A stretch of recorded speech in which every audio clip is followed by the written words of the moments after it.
Hey there, folks. Welcome back to #ActuallyICan.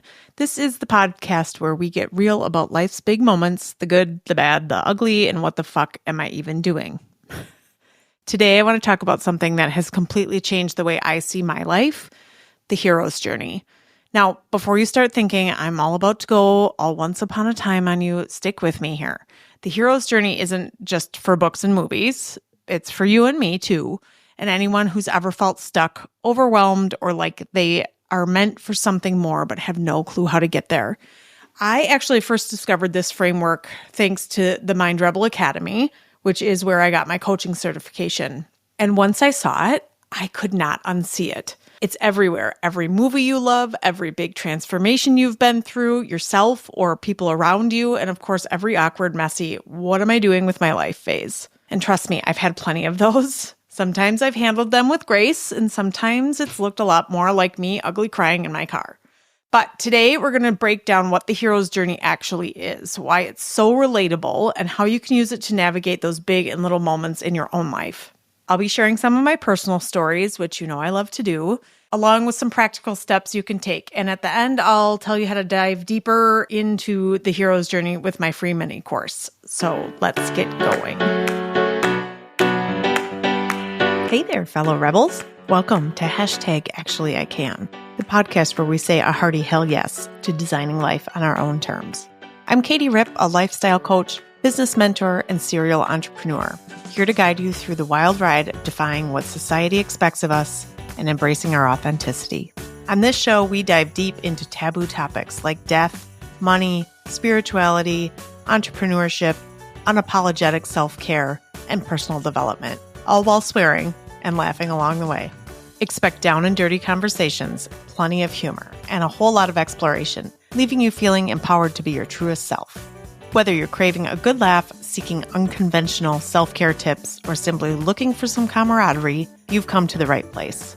We only get this one short life, so buckle up and let's design yours on our own terms. Ready to dive in? Let's go!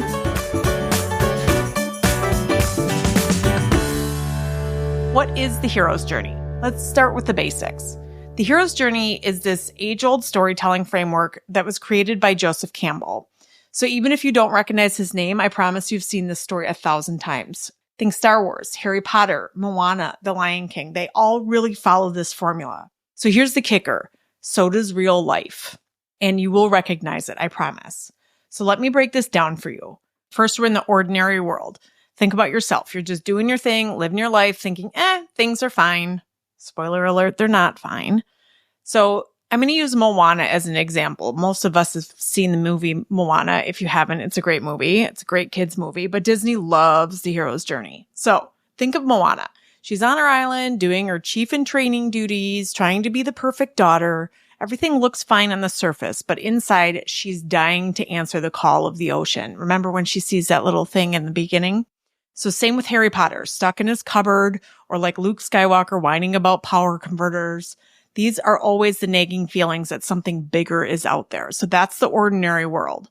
The call to adventure is where something actually shifts. You feel the nudge for more. Maybe it's a gut feeling, an opportunity, or life just shaking things up a little bit. So for Moana, it's the failing crops and dying fish that scream, "Hey girl, something needs to change here. It has to be you." The ocean literally hands her a glowing green heart like, "Hey, here's your sign." But she's not totally convinced yet. The refusal of the call. So that's number 3, the refusal of the call. This is where you freak out, you overthink, and you avoid it like the plague. Nope, not me. No thanks. I'm good. Moana's like, "I can't leave. I have responsibilities. The people need me." Sound familiar? We all have our reasons why now's not the time. Whether it's fear or self-doubt or straight up denial, we resist change like it's our full-time job. Now, number 4, we're meeting the mentor. Someone or something gives you the push that you need. It could be a person, even a podcast, a random stranger in the grocery store, a reel you see on Instagram, giving you an unexpected nudge. Moana's grandma, aka the best mentor ever, steps in with her wise words, dances with manta rays, and tells Moana, "You were born for this." Whether it's Dumbledore or Obi-Wan or your overly supportive best friend, mentors show up right when you need them. We've heard, When the student is ready, the teacher appears. That's what this stage is. Number 5 is crossing the threshold. This is the moment you finally say, okay, fine, let's try. Moana grabs that boat and heads out to sea. No more excuses. This is the point where you finally sign up for that course, you launch your business, or you have that tough conversation. It's scary, it's messy, and there's no turning back. Trials and challenges. Number 6. Life throws all the things at you. The obstacles, the setback, the self-doubt, you name it, it's coming. In Moana, she faces storms, Maui's ego, coconut pirates, because why not? And a whole lot of moments where she questions if she made the right choice. It's like when you start something new and suddenly your internet crashes, your car breaks down, and imposter syndrome moves in rent-free. Number 7 is the ordeal, or the death and rebirth. This is one massive life-changing moment that tests you for real. For Moana, it's that crushing moment when Maui bails and she's left alone, doubting everything. We all have those I can't do this moments, fuck it, I'm not doing this, whether it's a failed launch, a big rejection, or just feeling completely lost. But this is also where the magic happens. So this is the reward. Now we're going into coming out of the death and rebirth, and now we're getting into the growth phase. Confidence, wisdom, and maybe even a little swagger. You made it through and you're stronger because of it. At this point, Moana realizes she is the hero, not the magical fish hook or even Maui, her. This is when you finally see yourself differently and recognize your own strength.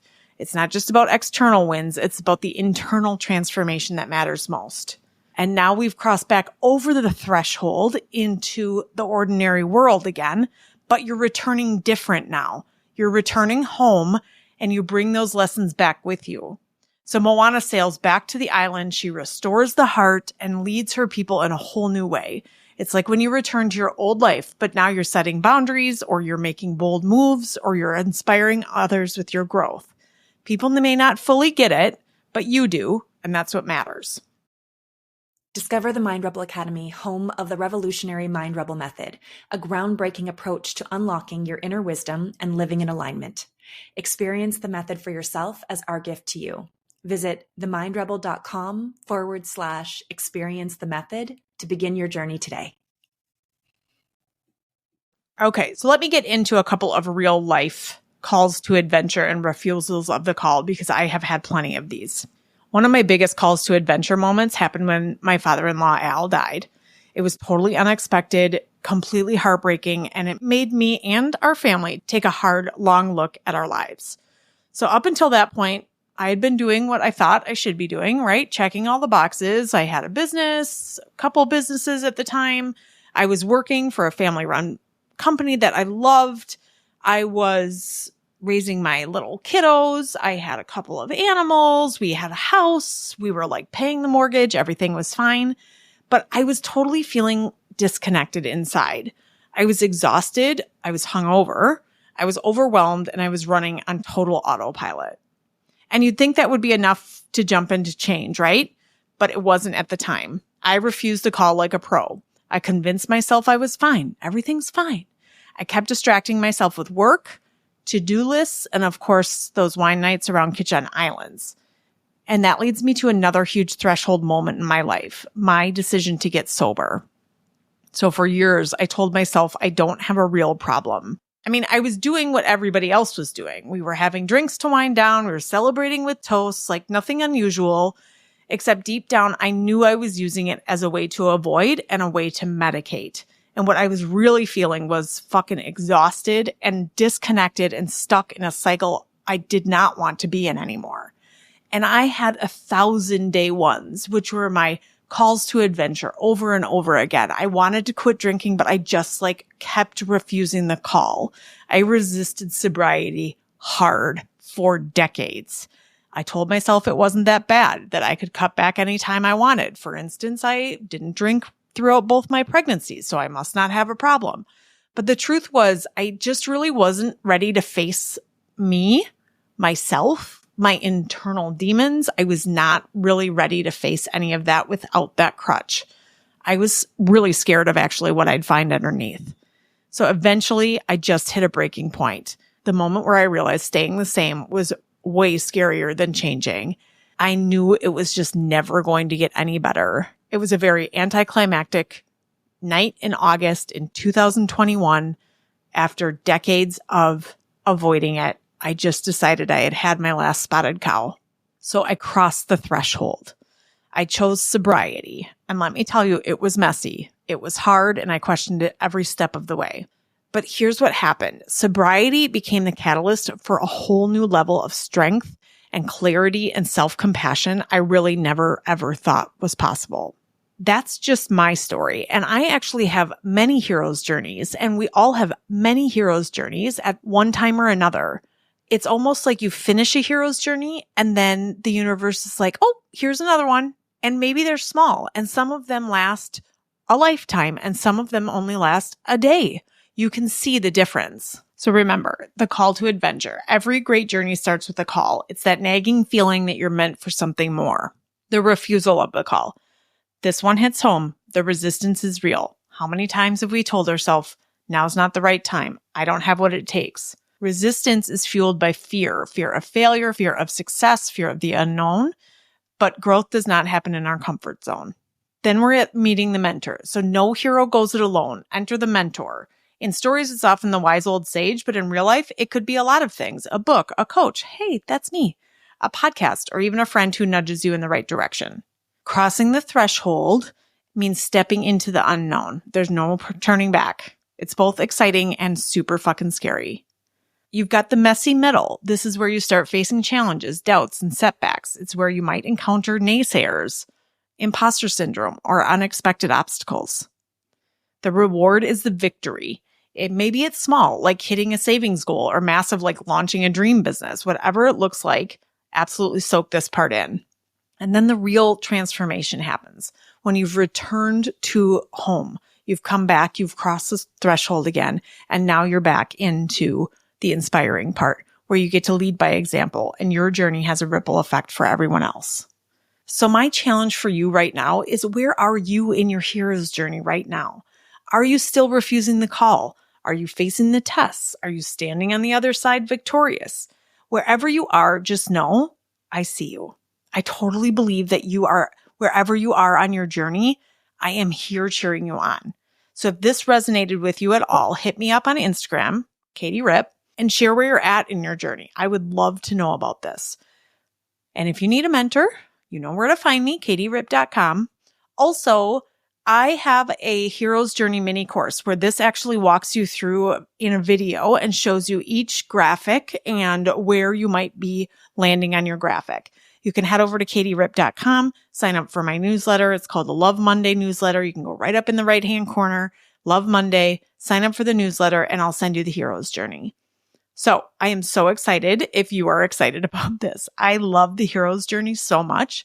So if you are loving this like I do, please shoot me some kind of comment or DM or email or call me on the phone. I would love to hear it. And that's a wrap on today's episode. I hope you enjoyed diving deep into the world of living authentically with me. Before you go, don't forget to connect with me on Instagram.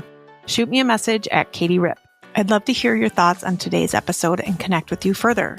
And remember, if you want more details on today's episode or just want to explore more about designing your life unapologetically, head on over to my website at katierip.com.